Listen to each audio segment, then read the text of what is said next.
Yeah, this week inside the New York Knicks, episode 6 of the 24-25 NBA season. Man, I'm so excited to do this podcast, pre-recorded.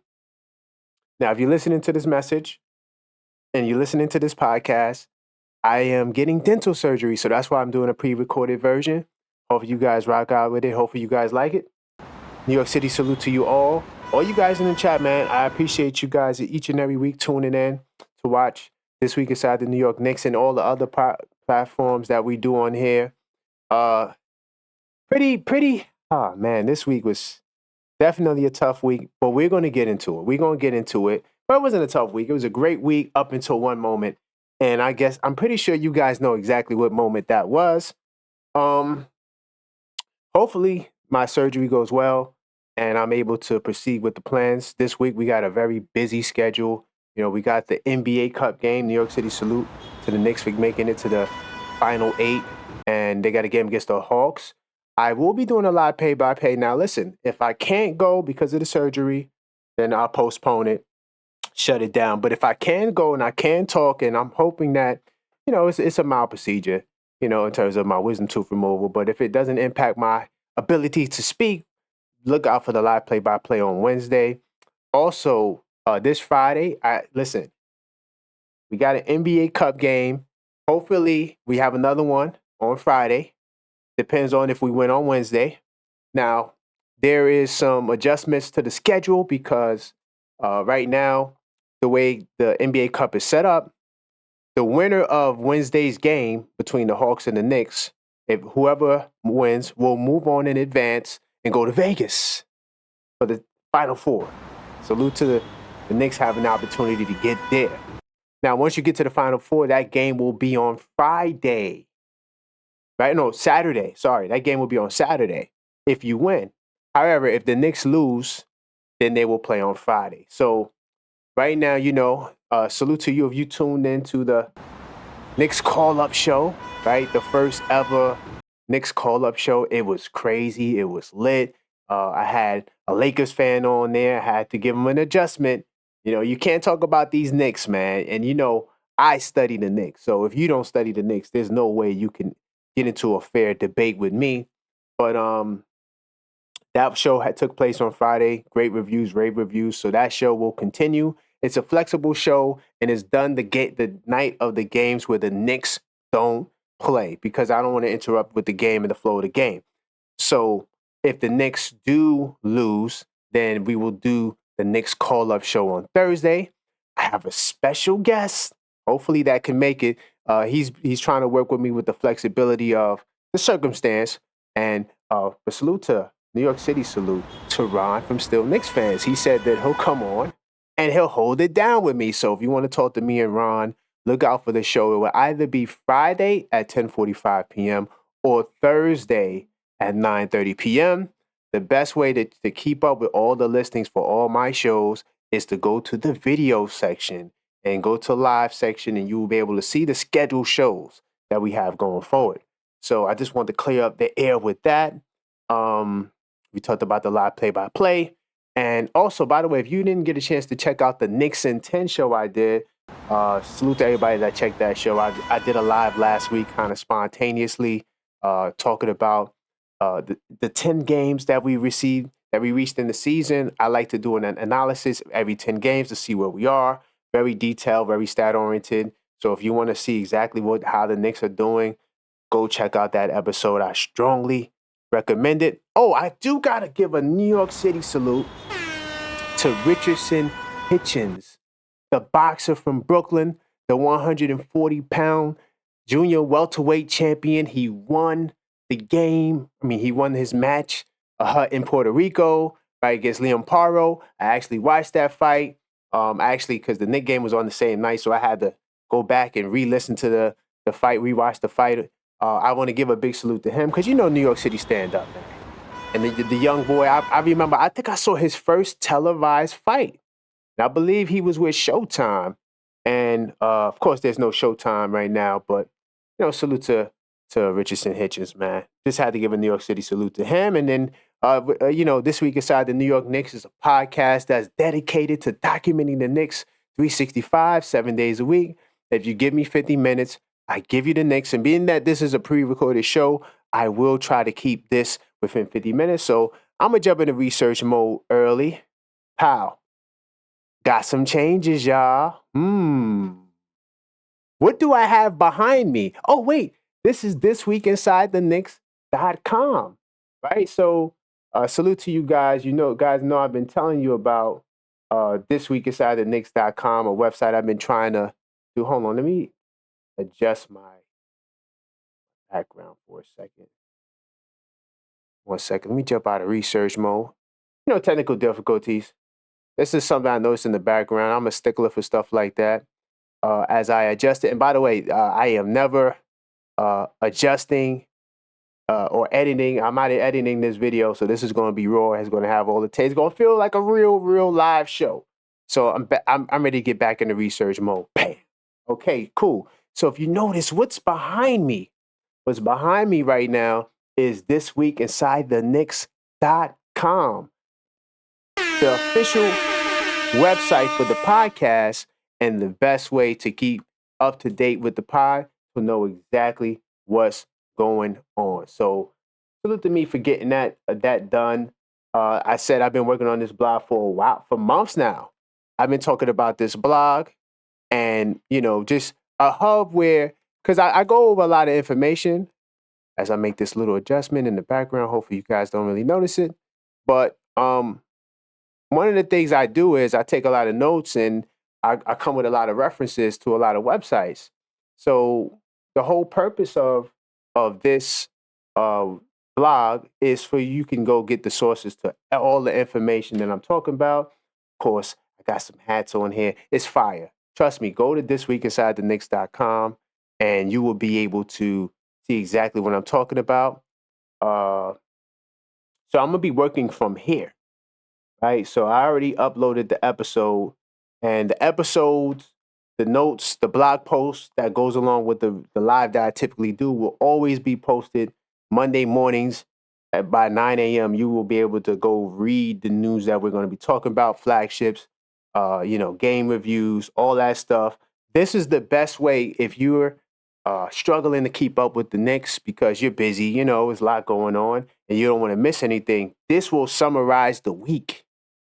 So I have here all the articles from December 2nd to the 7th, okay? So, round of applause for me getting the job done. So, okay, so I'm going to start off with a couple of articles here. The Knicks, we went 2-1. When I initially wrote this, because I try to be ahead of the curve, I thought we were going to go undefeated. And boy, was I wrong. We did not go undefeated, man. We actually lost to the Detroit Pistons. However, we did get 2 wins. Of course, one big NBA Cup win against the Magic to help us advance into the tournament. And then also we blew out the Charlotte Hornets, something that we always do. And I kind of underestimated the Pistons. I'm going to get to the Pistons game. But yeah, it just was a great week up until one day, that one moment to ruin things, right? And some of the topics I do have right next to me, we're going to be talking about Kobe. Now, right now, this is the flagship topic. Kobe wanted to be a Knick, according to Woj. I guess Woj had to drop one more Woj bomb. He retired from the news side, and now he's a GM at a school, and he was on the Carmelo Anthony podcast, and he was talking about some old stories and said how Kobe wanted to be a Knick. No worries, I'm going to break that down and also give some interesting insight as to Kobe being a Knick and what that could have meant for the team. What else I got here? I got, of course, the Pistons game, NBA Cup. Precious returns. Going to talk about Precious returning. Power rankings, word on the street, and much more, man. You guys already know how we do. We talk about a lot of things on this pod, but my job is to go through this stuff 50 minutes now. I probably won't cover everything, but there's no need because now you guys could go read the sources yourself. All you got to do is go to thisweekinsidethenix.com and you'll be able to get there. Matter of fact, let me make this quick adjustment that I just realized I didn't do. thank you guys for bearing with me, bam. So now I got the actual website on here so you guys can have it in front of you and you guys can actually see it for yourself. This week inside the Knicks.com. Okay, cool. So we good. Now we're gonna move like a smooth oil machine. And I'm gonna start with the first topic. The first article I want to talk about is OG Anunoby. Uh, you know what? I'm gonna revisit OG. There's a reason why. Because you do know we got the Nick of the Week segment. Hint, hint. I'll get to that in a second. So I'm gonna start here. Rick Brunson. Let's go with Rick Brunson. Rick Brunson, he's off the hook. He was probed by the NBA under investigation. You know how the NBA gonna do us, right? And salute the coach because coach, he was the one that said that this probably has something to do with Dolan and his antics against the league because Dolan is fighting the fight that the NBA is trying to make Adam Silver wants to make the NBA like the NFL, where there's no regional TV packages. So, Dolan is standing up for his right to have a network and salute the MSG, one of the most lucrative regional deals in the NBA.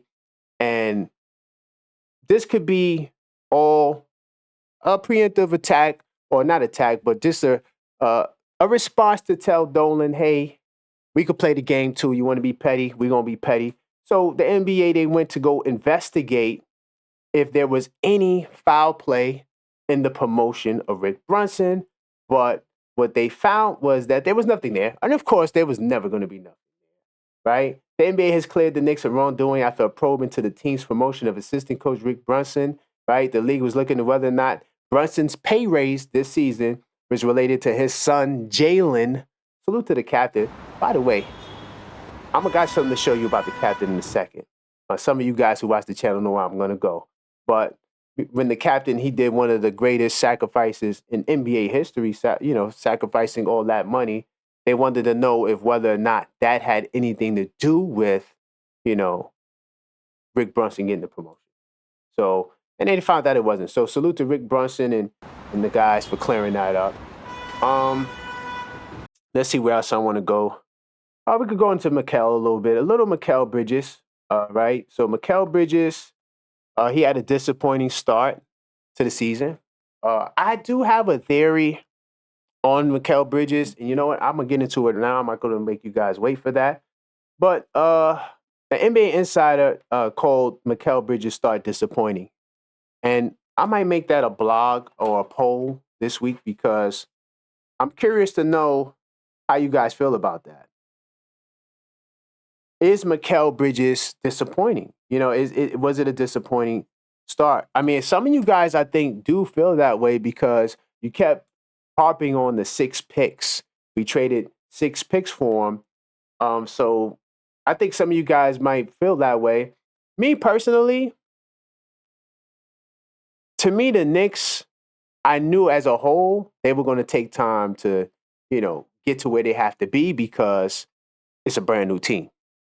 You don't just come in with a brand new team and just start killing and being at the top of the league. It doesn't always work that way, unless you get 3 Hall of Famers, right? But at the same time, and even that has its own shortcomings. But I'm going to say this about Mikal Bridges. Let me see if I get the exact quote. Here's the quote that Scout told Botamps. He said, disappointing. He has to find himself again. And I'm going to say this. I did a show, the Knicks Call Up. Some of you guys know about that show. And on that show, I asked the question. I said, hey, could it be that the Knicks are playing too many minutes? And I'm utilizing Mikal Bridges because he leads the league in minutes and he plays very long stretches, sometimes 18 minutes to 20 minutes straight with no break. I'm wondering if that is impacting his free throw shooting. I wonder if that's impacting because, his legs is kind of tired. Tired legs. Does that have something to do with his shooting? His 3-ball being off, right? He just ain't got the legs to really hit those 3 balls consistently, right? I'm not saying it is the issue. I'm just asking a question. But will I say his start is disappointing? I'm not going to go that far because I don't want to put all of the emphasis on Mikal being disappointing. I'm not sure if it's Mikal's fault per se, and his role is a very difficult role. Right? If I have time, there's something else I want to present too. Uh, Real quickly, I'm gonna touch on it. Deuce McBride, right? There was a moment in that Pistons game, I'm gonna get to it, where the Knicks came back in the game and Deuce was on the floor at the 2 and Mikal was at the 3. I'm trying to think, is it maybe that Mikal Bridges is out of position too, right? Yeah, he's a great defender, but maybe he's better suited guarding 2s and 3s versus point guard. Put Deuce out there, let him guard the 1. However, I don't want to take Josh Hart at the starting lineup, but I'm just saying maybe there's a tweak there that can be considered. Since we're talking about lineup changes, maybe the lineup change will not be uh, the big man. Maybe it'll be another guard. But be moving. Let me hit some of these topics. Let me see where else I want to go.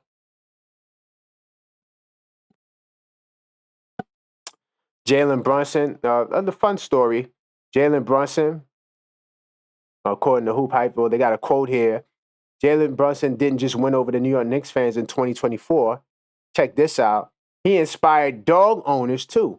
Brunson was the top trending sports-related dog name in 2024, up 161%, according to a recent report, right? And let me see if I get the original source to this article, right? And Brunson and Wemby, top trending dog names of 2024.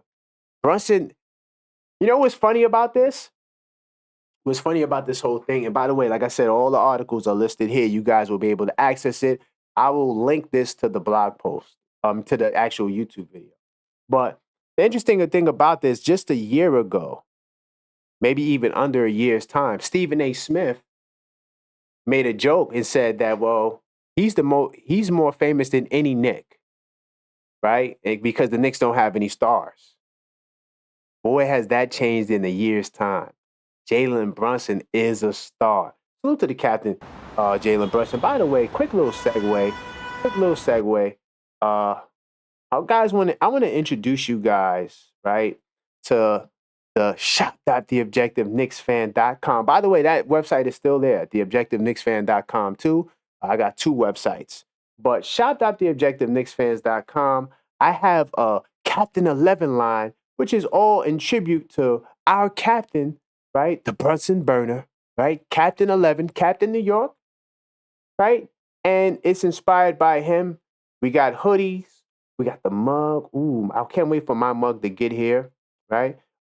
Once again, apologies again. I wasn't able to get the merch on the YouTube channel. I'm working on that. I'm gonna say this because I've been doing a lot. I guarantee you that the merch will be, okay, listen to me, guarantee the merch will be on the YouTube channel by the time you see the next podcast next Monday. Guaranteed. But yeah, this is the merch line, right, that I'm introducing to you guys. Slide over. And you definitely could check it out. We got hats, we got a whole bunch of hoodies. It's hoodie season, right? We save t-shirts for the spring. But this is, I can't wait for this to get here. Just ordered this. Captain 11, right? The beige color. Or let me see what color it is, if they have the description of the color. I think it's called bone or something like that. Either way, it's fire, right? Go read the description. I got all the details here. Definitely you can check it out. All the material is made out of premium material. Fire. This website is a really good website that I'm using. We got all the sizes, size charts. I mean, it's official, man. Go support the channel, but also go pay tribute to our captain, Captain 11. Let me get back to this because I don't want to spend too much time there. But salute to if you are watching this pod, right? Definitely go to the shop, but also, subscribe too. Hit the like button, and I'm gonna be moving a little faster. Let me see where we are. So Jalen Brunson, I'm gonna move forward. I'm gonna jump into the Pistons game. So I also have a nice write-up, right? And this is actually a quote from the write-up. I'll read it. Josh Hart was not the only thing that should have been ejected last night at the Knicks and Pistons debacle because it was a debacle. The entire okay, let me get my Tupac voice. The Knicks' entire staff and record label had to go too. Salute to everybody who caught that reference that y'all read. Okay, this was the worst loss of the season, and that first-ranked offense disappeared. Hopefully for one night only, and I'm really hoping for that. Now, before you use the Towns excuse or say that the Pistons are better this year, the Knicks were 29-5 against sub-500 teams last year. And many of those wins came from a Knicks team missing 3 to 4 starters at a time. Not to mention, this loss pushes our losses to sub-500 teams to 4. And we also was undefeated against the Hawks dating back to 2019. Gone. Because the Pistons got that win. Right? I know it's one game, right? But it's one game that we would have won last year. Look to me, am I right, man? I'm gonna be writing more now. I got the blog. Hopefully you guys are feeling that. Definitely go check it out. You could go read more. I have 4 notables from this game. One of the things I said, like, I kind of like doubled back at towards the ending of the article, right? And matter of fact, I'll click it because I could just show it to you. This is the actual article here, right? Unfortunately, the picture, the loss, and these are the 4 notables, right? But at the end, I said, also, what may be evident is that this team is definitely not last year's team. Take from that what you may. Take from that what you may. Okay? And I'm tracking everything, as you guys know. I'm tracking this year's progress, right, in accordance to last year's. And it's hard to really say definitively, like, that this Knicks team is better than last year. I did the first actually Knicks in 10. I said that we kind of the same. I think that this team has more potential, but when you look at the numbers are not saying that we're definitely or clearly a better team, right? Let me get some box score stuff up here. I was going to go to my notes, but I don't want to spend too much time on this game. You know, the Pistons. You know, eventually you beat a team 16 times in a row. They're going to get mad and they're going to come back. By the way, Cade Cunningham, I'm not going to give him a New York City salute, but I do want to salute Cade Cunningham. The brother is a pick and roll machine. And by the way, that brother Isaiah Stewart, he sets great pictures. He sets great screens. Durant does too. And I like how Durant dives off the rolls. But their offense was so fluid, man. And I didn't watch I completely underestimated this team. When I was writing this line here, let me show you guys. When I was writing this line here, no, not here. I'm gonna scroll up. This line here on the blog, I had here this stretch 3-0. I've had it right here. Let me highlight it so you can see it. 3-0. That's what I prematurely wrote. And you know, let me zoom in because I feel like it's kind of small. Maybe that's too. Damn, zoom in a little bit. See the 2-1 there. I had 3-0. I was mad I had to change that because I just thought we were gonna win. But when they said that this team, and if I would have watched that game against Boston, even though they did lose, they had 23s against Boston. If I would have saw that, I would have been like, oh yeah, this game will be a tough game. And the pick and roll defense by the Knicks terrible.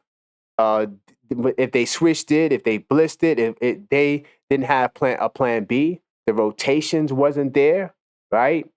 I mean, poor rotations. I mean, guys getting open three. Half the threes they were hitting, they were open, right? And part of not the comeback towards the end of the third. That was actually good defense sparked by OG Anunoby. And I'm going to talk more about OG Anunoby later.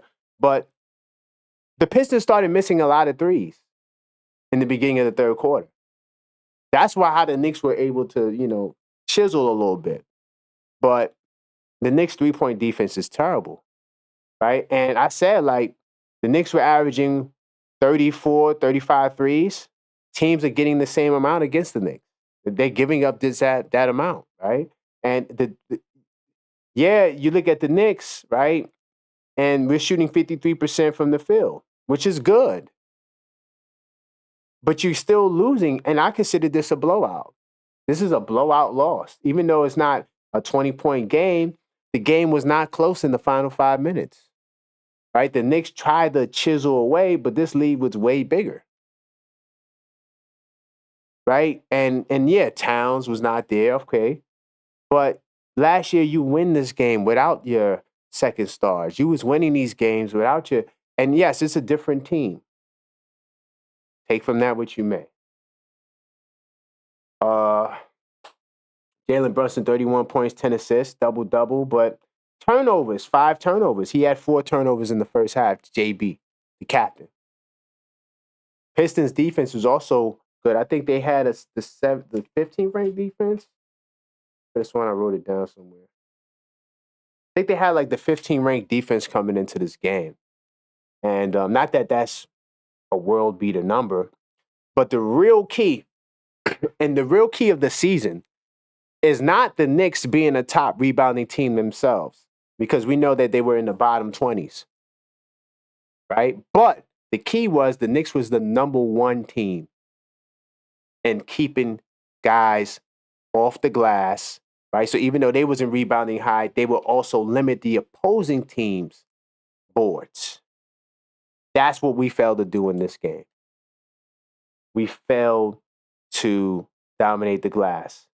And the Pistons had 43 rebounds. We only had 31.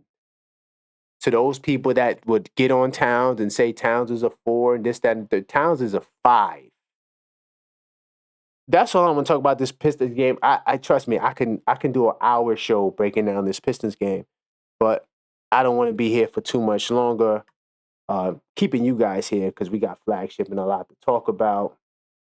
Let me see if there's any other like interesting news. Of course, Josh Hart got thrown out. I spent some time on that too.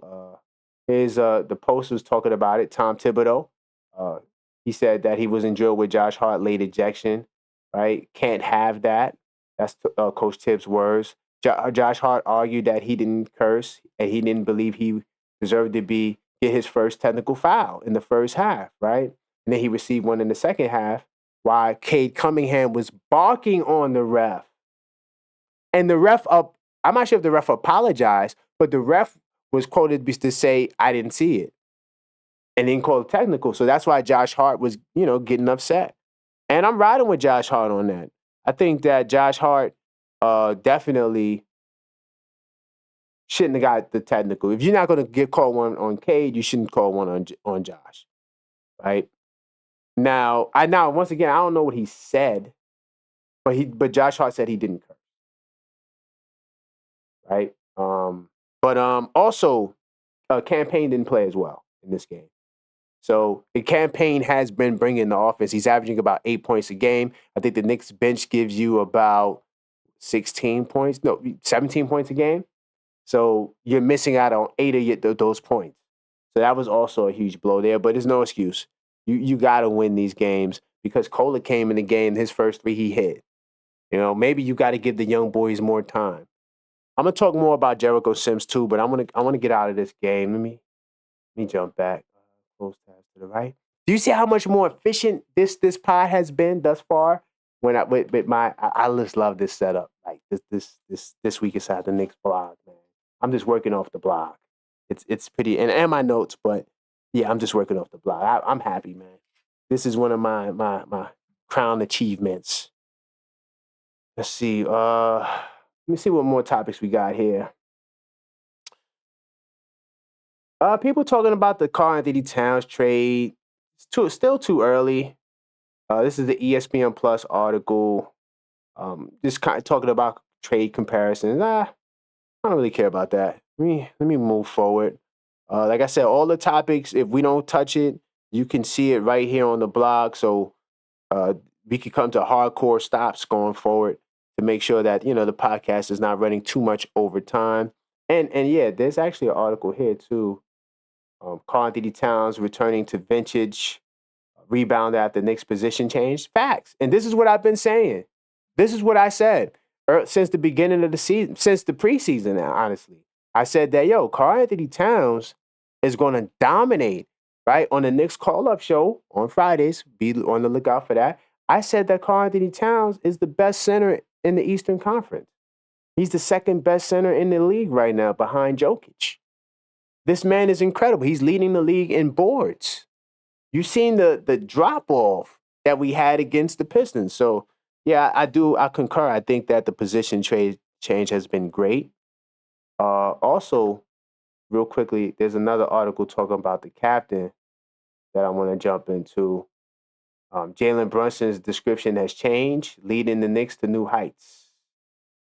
And I agree wholeheartedly. I think Jalen Brunson has really figured out how to be a point guard who passes and a point guard who scores. Yes, there may be a ways to go for him to better balance it, but he's definitely amongst the top guys. Like I got something in my eye. Sorry about that. But yeah, I feel like he's amongst the top guys, right, in terms of being able to score and dish. Like Trae Young is probably Trae Young. Tyrese don't get 30 a game though. I'm talking about guys that get 30 a game. I think Trae Young might be the best at that. And I think Jalen Brunson is on his heels at being able to get 30 and 10, right? He's really just working through it. And it's amazing to watch the metamorphosis. I love it. I love it. And also, too, like, Jalen Brunson's not the liability on defense. Like, the defense is not bad because of Jalen Brunson. He's drawing charges. He's swiping at the ball. He's getting fouls. Maybe he doesn't get 4 fouls, but he knows when to use his fouls, and he plays physical. No, his perimeter defense is not there, but he is not the liability on defense because he gives enough effort, and his offense is just too amazing to offset or make it look like he has a negative impact on the defensive side. I think that after watching some of the elements of last night's game, I think Bridges might be better suited playing the three for defensive purposes. But I still don't believe in benching Josh Hart. Maybe you start Deuce with Hart and bring Bridges off the bench, let Bridges be the 6th man. Just a thought. Bridges with Payne, Precious, Mitch, or whoever. Moving fast. Let me see. I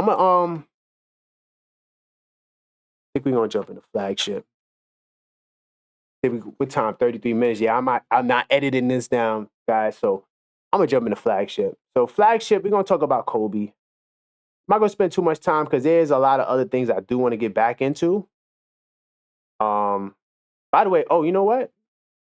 Before we get there, I'm gonna give a big salute, New York City salute. I told y'all last week pod, this week I will have the graphic. This week's Nick of the Week is none other than, I didn't get the drum roll yet. Drum roll, OG and Anunoby. He's averaged 20 points, 2.6 steals, and 2 blocks in a nice stretch of games. In the last 3 games that we played against the Orlando Magics, the Hornets, and last night's debacle, the Pistons, he sparked the third quarter run. He had 4 steals, 2 blocks.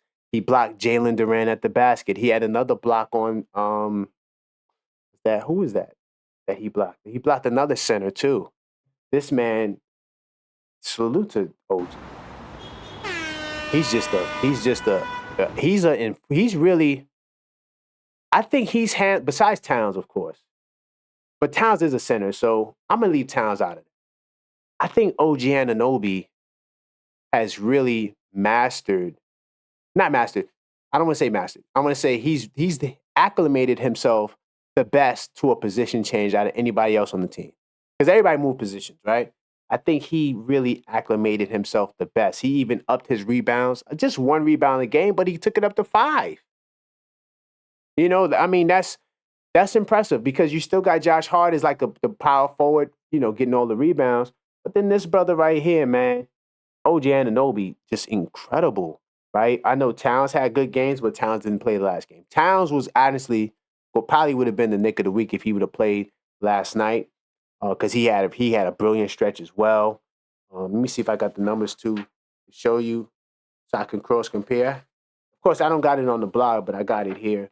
Yeah, Towns had 23 and 15, right? And then that was one game, right? And then hold on, let me get the game. Yeah, he had 23 and 15 against Orlando, and then against the Wagner brothers, and then he had 27 and 16 against Charlotte. So yeah, yo, salute to Towns, man. Towns would have been the player of the week if he played the. But I gotta give a bigger salute to OG because he played all 3 games. And his numbers, if you want to know OG's numbers, 25. This was against Charlotte, 25. Right? He had 4 steals, 2 blocks, 6 rebounds. Okay. Then OG Anunoby had 18. Right? He had 2 blocks, and this was against Orlando. Then against the Pistons last night, even though we lost, he had 17. He had 4 steals and 2 blocks. OG Anunoby, the player of the week. Mikal could have got it too because Mikal also had a good game, right? He had a good game against Charlotte. But then to me, the other games were mid. No, was that Charlotte? No, Charlotte. He had a good game against Orlando, I believe. Just double check. Nah, that was kind of mid too. That was kind of mid, but he had a better shooting performance, I would say, than he had recently. But OG Anunoby to me off the charts. I got to give a big salute to OG. Oh, by the way, I also got a nice little write up too.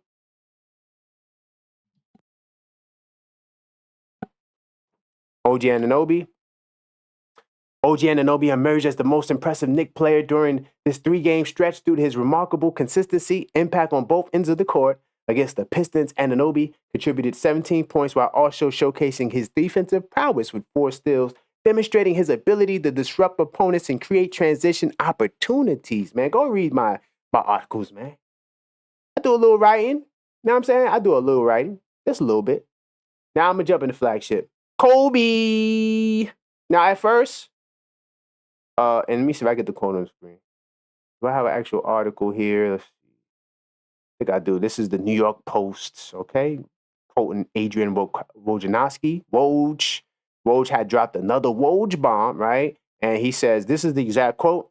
He was convinced he was going to end up with the Knicks, Woj says, during an appearance on Karl-Anthony's 7 p.m. in Brooklyn. Okay, cool.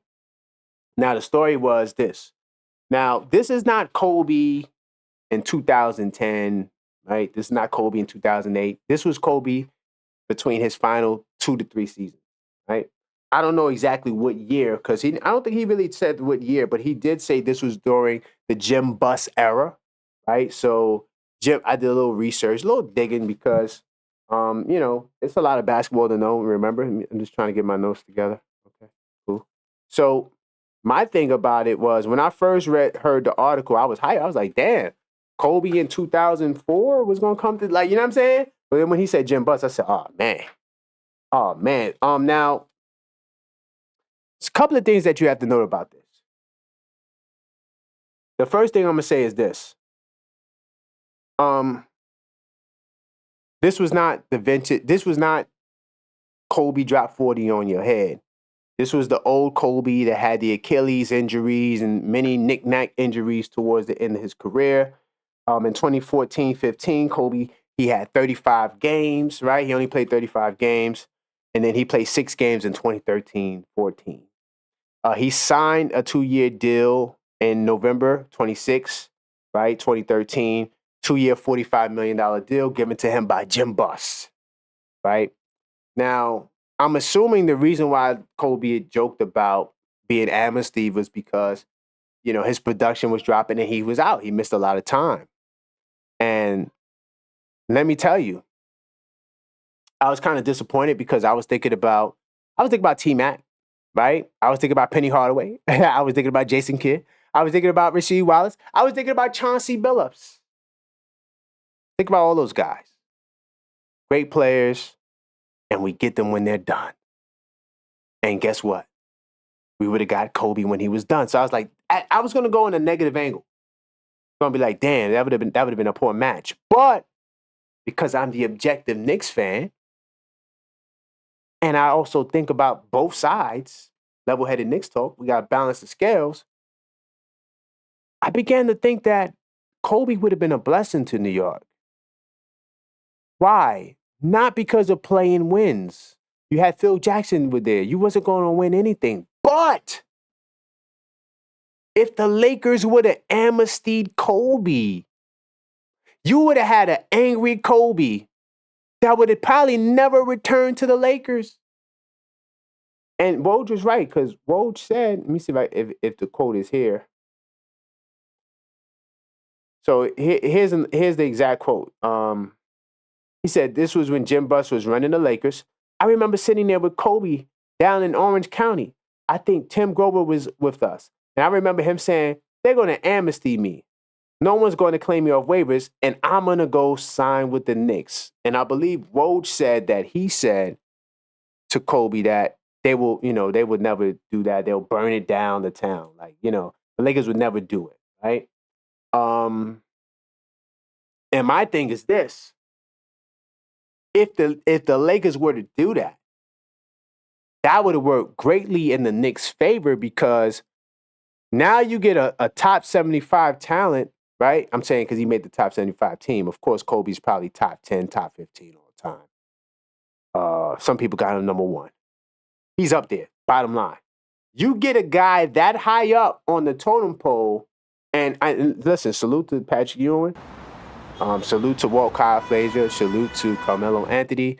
Those guys are not top 10, top 15 players. You get a mentality like that in your organization, Kobe would have helped us get to the next level, not playing, but just bringing the mentality to New York City. I really wish that Kobe would have got amnestied and came to New York, because I think that it would have changed the dynamic. Yes, we have a great dynamic now, and I love it. Salute to Leon Rose. Salute to the Brain Trust, Leon Rose, Coach Tibbs, Jalen Brunson. But Kobe would have brought that Mamba mentality. And players would have probably wanted to come because Kobe is now aligned with New York. How many of these guys, Devin Booker, a lot of these guys' favorite player was Kobe Bryant? You just never know. Things would have definitely been different. All right, let me see where I was at. Work my way backwards. There's a couple of cool topics I want to get to. Oh, while we're here, let's do Word on the Street. By the way, Word on the Street, look at this. Word on the Street. All you got to do is click the link. All the work is done for you. It just makes this blog so much easier to run. I just love it. I'm just clicking on links and stuff is already there. And so, let me see. I'll start off here. Okay. Now, this was after the Magic game. Of course, the Knicks won that NBA Cup Magic game, blowing the Magic out. Of course, the Magic's late game run made it a little closer, but still was a blowout. What was the most important or most impressive aspect of the Knicks' victory against the Magic last night, right?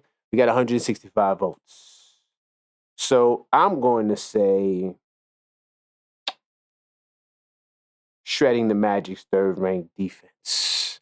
And I'm not the only one. 63% of Knicks fans thought that shredding the Magic's third-ranked defense was the most impressive aspect of the game.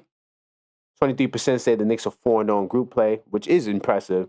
And then, of course, the 5 stars and double figures, only 14% because they do that every night. They do that every night. What stat line stands out the most with the Knicks playing their best basketball of the season? So you got 13-2 when out rebounding opponents. 15% of Knicks fans chose that. 10-1 when they notched 30 or more assists. 20% of Knicks fans chose that. And then 64% went with the low-hanging fruit. Number one in offensive rating. And I thought that our rebounding opponents actually was 14-2. We're 14-2 and out rebounding opponents. I just think that that's impressive for a team that has dropped significantly on the glass. I think we were down 23% on the offensive rebounding side, and then another additional 5% in total rebounds.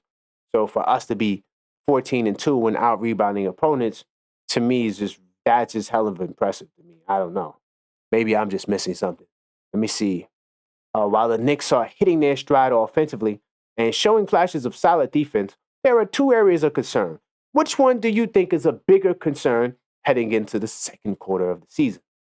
Okay, and this is what I was talking about earlier.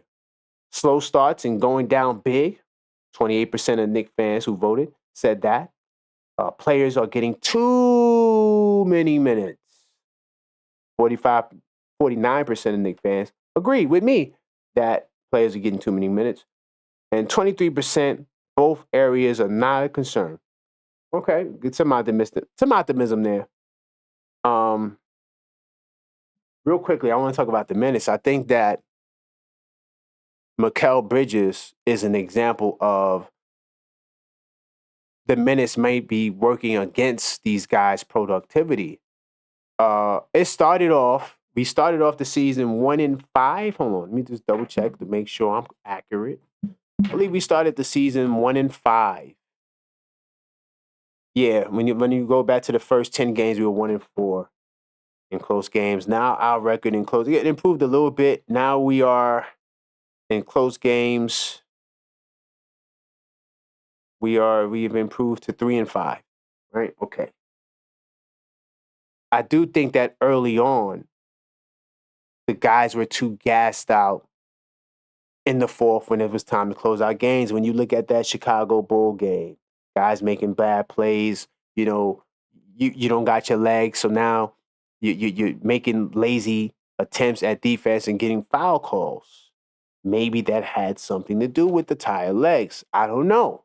I could be wrong, but I'm just saying it just makes sense to me, right? Atlanta Hawks, another game we could have won, right? Utah, we got blown out, so that was just bad. And so, I mean, some of these games were just, I don't know. I just feel like the minutes had something to do with it. And the last day, I just dropped this a couple of hours ago because I am recording on Sunday. So if there's something that happened that I didn't cover, I'll cover it on the next one. Considering that the Knicks have lost 4 games to teams with losing records this season, they are now 9-4 against sub-500 teams. Which of these losses is the most frustrating to you? I'm going to tell you right now, I'm going to say last night's game. Last night's game to me was the most frustrating. 47% of Knicks fans agree with me. Losing at home to the Pistons. 17% say the loss in MSG2 to the Hawks. People thought I made a mistake and thought the game was in MSG. I didn't make a mistake. What I'm saying is Atlanta, Charlotte, Washington, all the other teams that play on the East Coast, their arenas are MSG2. That's what I was trying to say. The nail-biter loss to the Bulls, 12%. The blowout loss to the Jazz, 24%.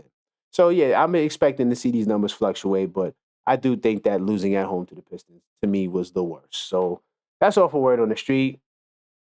Let me see if there's anything else I want to get to. There is a Jericho Sims article, right? I said Sims. See if I can find it right quick. Yeah, because I do want to talk about Sims.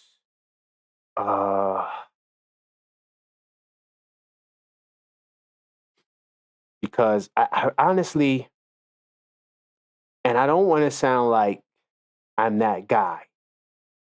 I don't want to sound like that. But I think it's time to take Sims out the rotation. That's just how I see it, man. I think it's time for my brother Jericho Sims to sit on the bench. There's an article that was disagreeing with me. I wanted to put it up on the screen. Okay, I think I found it. And then we got to talk about the NBA Cup too. wish I had time to talk about the Raptors game. I didn't get a chance to watch the Raptors game, the last game they played. I've watched the Raptors 4 times. Real quickly, I could just say this about the Raptors game. They also got a pretty good pick and roll attack with R.J. Barrett and Portal. I don't know how that's going to go, but Precious Achua also returned to the lineup. Real quickly, I click on that. Precious Achua, uh, he returned to the lineup. To me, he had a really good game the last game against the Pistons. 28 minutes. I think Precious Achua showed you he could run the pick and roll. He's a threat to score.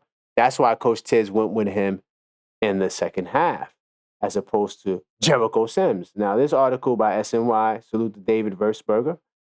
He spoke about Jericho Sims. It would be smart to keep him in the rotation, right? Even as the depth of the rotation gets better. Towns, star player this season, has helped round out their starting five, but with one backup still hurt, Mitchell Robinson, and just another returning from injury, Precious Achua, the reserve minutes fell to fourth man, Jericho Sims. Though it won't reflect in the box score, Sims have stepped up in the face of championship expectations, and Coles. I can't. This won't stop. Okay, I know what I'll do. I'm gonna jump out of research mode, y'all. Sorry. This article is just bugging out. But and calls for his job scoring amongst the league's best defensive metrics and holding down the fort well with non-Towns lineup, despite his position in the rotation could be at risk as the Knicks get healthier. Has Sims done enough to cement his spot for the rest of the season, or will the front office look to cash in on the trade? I'm gonna answer that right quick. I'm gonna jump back into research mode. I don't know why I couldn't scroll down that article. Weird, but Jericho Sims' defense is impressive. He was leading the league at protecting the rim, but at the same time, Jericho Sims gives you nothing on offense. He almost had another 0-for-0 game. A 0-for-0 game. He only played 6 minutes. If his net rating and all these things are so good, why does Tibbs play him less minutes every time Ariel hits the lineup? I'm going to tell you why. Because Ariel and Precious, but Ariel gives you more on the offensive side. He had 2 nice dunks off dishes from Jalen Brunson. In the article I wrote, talking about the 4 notables from the debacle, that pick and roll has a lot of potential. Go read that article. It's here. I just think that Sims, his time has run its course. As far as trading him, there's no reason to trade him. He has $2 million left on his contract. Not going to get nothing for him. You could just inevitably let him walk because Ariel has a 2-year deal. I think the second year is not guaranteed. Might be a team option. You still got Precious Achua, who will be a free agent, but you have bird rights. You could always re-sign him. Precious loves being in New York. More than likely, they'll get a deal done. Mitchell Robinson is a guy who could also be traded, right? But he also has 2 years on his deal. No talks of an extension. Either way, he's there. He's not a free agent. So you got enough bigs. And, of course, Karl-Anthony Towns, the big bodega. I think that because Sims gives you nothing on the offensive end, it's time for Sims to hit the bench. That's my Jericho Sims take. Let me see if there's NBA Cup. Let's get into the NBA Cup real quick. So we know we got a game on Wednesday. I've been watching the Hawks. Right now, the Hawks are on as I'm doing this pod. As soon as I'm done recording the pod, I will be watching the Hawks game. Just give me a couple of more minutes. I know I'm over the 50-minute mark, but I do want to touch on Cup, some articles here. Boston Celtics, thank God they were eliminated. I do want to touch on this little fun article here, this fun little quote here from Josh Hart. Josh Hart, who never had a dull moment, says he buy a watch with his NBA Cup winnings.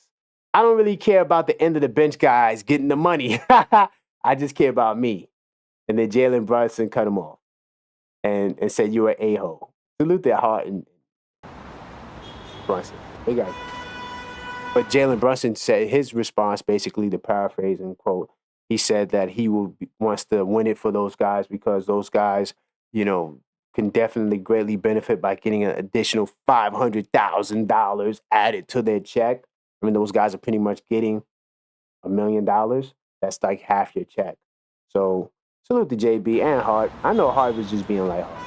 Probably serious too. He's a lighthearted, serious dude that gets you like that. Did Nick of the week. All right, I'm gonna do power ranking. Okay. And this would be the last thing I'll talk about unless notice there's anything else. Let me make sure I covered everything on the side here. NBA Cup. We talked about the game Wednesday for sure. Definitely. Let me just pause this.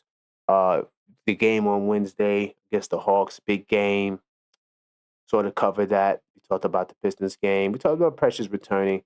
So we talked about everything. I'm going to just talk about the power rankings now because that's the last thing that's left here on the board. Now, we start from one down because I don't care about anything that's not ahead of the Knicks. Boston number one. Of course, this period it may be a little behind. There's a Bleacher Report power ranking. I will add that next week. The Knicks are like number 5 or 6 on the Bleacher Report ranking. So similar to Bleacher Report. I'll start adding that to the rotation. I got to make note of that. But so the date of this power ranking is December 4th, up to December 4th, I believe. So it may be a little behind because, of course, we recording the podcast on the 8th, and then it'll drop on Monday, the 9th. So right now, Boston's number 1, 17-4. They're probably going to slide back because they recently lost. Cleveland Cavaliers, 19-3. They're probably going to slide up because they won ever since their last loss. That's indicating on this ranking here. Oklahoma City Thunder, number 3, no problems. No problems thus far. Houston Rockets, number 4, no problems. Memphis Grizzlies, number 5, no problems. Orlando Magic, number 6, no problem. Though they should drop. They lost Franz Wagner, Paolo Banchero, same injury, torn oblique. Sad stuff for them boys. They really had a lot of promise. You got the Golden State Warriors, 12-8, right? They dropped from 4, no problem because they dropped from 3 points, and they're going to drop more. So I anticipate us being ahead of Golden State Warriors by the time the next rankings come out. Then you got the Dallas Mavericks at number 8. And of course, you got the New York Knicks at number 9. New York City Salutes. I don't have a problem with that because I think that the Knicks been dropping the ball, right? Not being able to take advantage of certain situations, especially against the Pistons. I have no problem with that. And the Nuggets are right behind us, and they're on our heels. But they did lose too, so if the Knicks should move up one because I think Golden State will come back. But I wouldn't be surprised if we get to 8 or maybe even 7 because they might drop Orlando too, right? Small market hate. But that's all for this pod, man. Thank you guys for rocking out with me, making it to the end. I'm going to jump outside. No, I'm going to jump back to this is my blog. Okay, Nick, I'm going to leave it there. Nice. So definitely go to This Week Inside the New York Knicks. This Week Inside the Knicks.com. I keep saying New York Knicks. This Week Inside the Knicks.com to get all the information that I didn't talk about on this pod, or even more information that I did go over on this pod. I take the time to document everything. This is the best way to catch up with the Knicks in just one shot. Then you listen to the pod and I, give life to all the stuff that happened throughout the week. Definitely the Knicks call up. Make sure you're there Friday or Thursdays. It will be a show. Wednesday, we got the Hawks game. Hopefully I can do it. I'm coming off of wisdom tooth surgery. I'm hopeful that I can because it's a light procedure, but we'll see what happens. I'll let you guys know via the community section. But that's all for this pod. Get the crowd noise. Hold on. Nope. We got to end this right. Let's go, Knicks.